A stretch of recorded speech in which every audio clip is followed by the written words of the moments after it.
Hey everybody, Nick Espinosa, your chief security fanatic here, and today we unfortunately have to talk about democracies, because when democracies shift towards autocracy, privacy is lost. Now, here's what's going on, and I think that a free society is a precious commodity. It can be tough to maintain, and people are sometimes forced to live with rules and even other people that they don't care for, but typically the realization that we're essentially allowed to do what we please, providing we're not harming others, usually trumps those things that basically, or rather trumps those people that think that their way should be the only way, and thus attempt to curtail rights and try to make or remake society in whatever image they've got in their minds.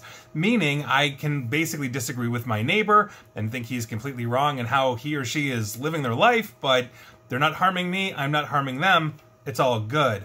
But when we shift towards autocracy, that goes away in the sense that I might want to force my neighbor to live the way I live, or vice versa. Now, in that vein, an interesting thing is actually happening right now in the world's most popular democracy at the moment, and that would be India, because India's leader, Narendra Modi, is basically by some seen as a true leader, and by others, he's now being seen as an autocrat. Now, recently, a new law came into place there that appears to be removing privacy options from Indian citizens and giving their government more surveillance over how everybody in the country interacts online. And for that, let's turn to the Wall Street Journal, because they just reported that major VPN services are now shutting down their servers within the borders of India.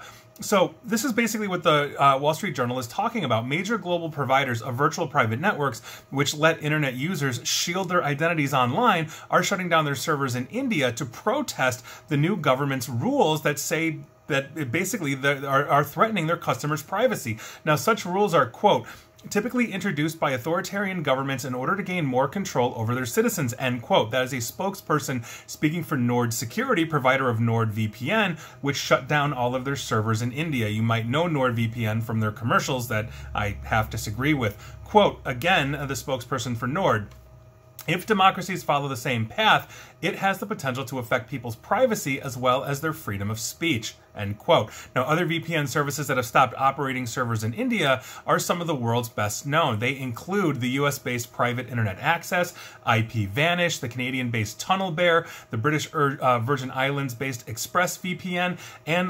Lithuania's-based Surfshark. I cannot speak today. Now, ExpressVPN said, quote, it refuses to participate in the Indian government's attempts to limit internet freedom, end quote. Now, the government's move, quote, severely undermines the online privacy of Indian residents, end quote. That's according to Private Internet Access. Now, customers in India will be able to connect to VPN servers in other countries. This is actually the same approach taken in Russia and China, where operating servers in those countries would require VPN companies to comply with similar legislation. So if you're sitting in India, you basically can route your connection through Bangladesh or Pakistan or any other country, Sri Lanka, any other country that is around you, but not just within the borders of India due to this. Now, interestingly enough, with the Indian government, with this law, also basically said that if you are providing VPN services within the borders of India, you have to essentially register the name, the IP address, and a whole bunch of information basically on your customers, and then you are required by Indian law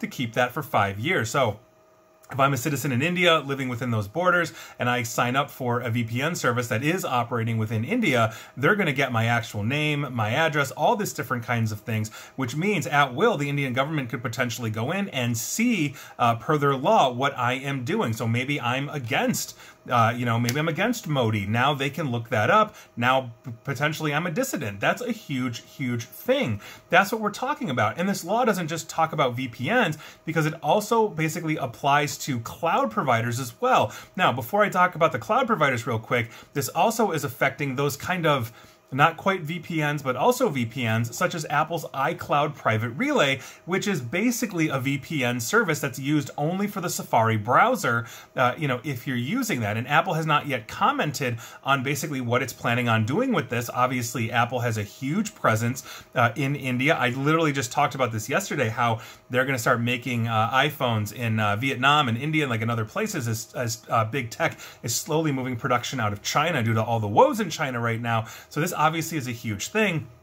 that could potentially run afoul of what American enterprise especially likes to do. Now, on top of this, as I mentioned, cloud storage services are also subjected to new rules, but there would be little practical impact, for example, on Apple, because Apple doesn't use end-to-end encryption, meaning that Apple holds a copy of your decryption key and can therefore comply with government commands for demands rather for information. If you're using something that's fully end-to-end encrypted, where your provider does not have access to your keys, they cannot turn over your data. And I think that's something that is super, super important to understand. Google is in the same boat as Apple, for the record, in the sense that they can look at the back end as well. So I think obviously this is not a good sign for where India is going in terms of privacy for its citizens. And my fourth TED Talk, interestingly enough, was on Afghanistan and what happens when you've got a free and democratic society where essentially the democracy falls and now it is basically a clerical authoritarian.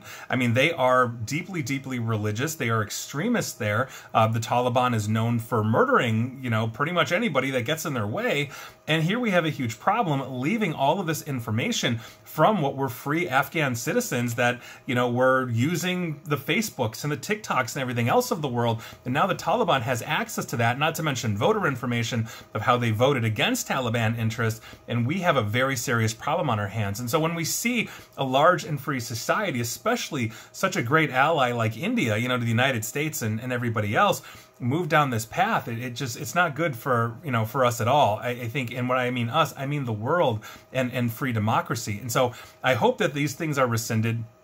I hope that the Modi government does basically turn around and start re-adding the privacy that they are in the process of taking away from Indian citizens. And if you are an Indian citizen and you are watching or listening to this, I'd love to hear your thoughts on this. I mean, please, you know, correct the record if I'm getting something wrong, but I usually pick up 3 or 4 different sources to make sure that what I'm talking about is actually correct. But I'd love to hear from you anyway, and that is your news of the day. And please like, share, follow me here on Facebook and Twitter at NickAESP. And please feel free to subscribe to me at YouTube as well. And as always, stay safe, stay online, and please, please, please, India, attempt to stay private. Thanks, everyone.